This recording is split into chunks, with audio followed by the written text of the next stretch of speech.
Nationwide, school meal debt has climbed to more than $200 million a year. Just think of the thousands of families struggling to keep up when you hear that number. That's a lot of food and a lot of kids represented in that number. No exception for families in North Kansas City. That school district says their numbers continue to grow too.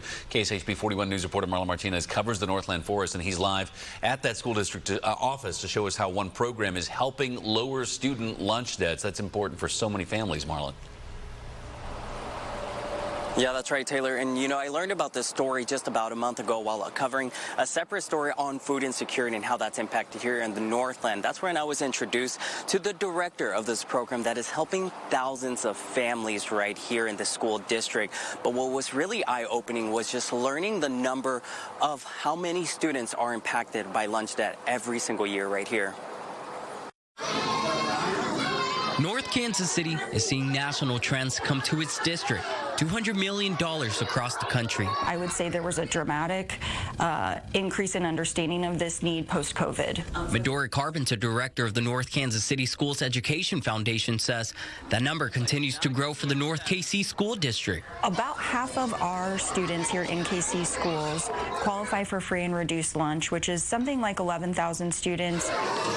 A hard burden on thousands of families in the district, and the district's Education Foundation program is helping families worry less about that. We know that our students learn best and have their most success when they are well taken care of and their basic needs are met. This past year, the foundation raised enough to wipe out 100% of eligible meal debt for over 1,100 families and reduce balances for another 2,000. I'm incredibly proud to be a parent here in the North Kansas City School District. This is just one example of many things that the district does and the Education Foundation does to support our students and support our families. Kurt Austin is a parent at the district. As a dad, he understands what it means to take one burden off a family. One of the big things I think about right now is with the government shutdown. You've seen federal workers not receiving their full compensation. You now have those that receive SNAP benefits facing the possibility of there being an interruption or a suspension of those benefits. And so I think specific to school meals, having breakfast and lunches every day is going to become increasingly important. And to help reduce the stigma of applying for free and reduced lunch, the foundation rewarded families who applied this year. The results? The district say they saw a low number of eligible families who hadn't re-enrolled, the lowest numbers they've seen in 17 years. We know that there are a lot of families who are struggling, and we know that needs are getting greater, and so the more efforts, the more energy, the more collaboration is our goal, is our mission. Now, the district tells me that there are still over 10,000 students that are on free and reduced lunch. So if you would like to help out, that need is still there.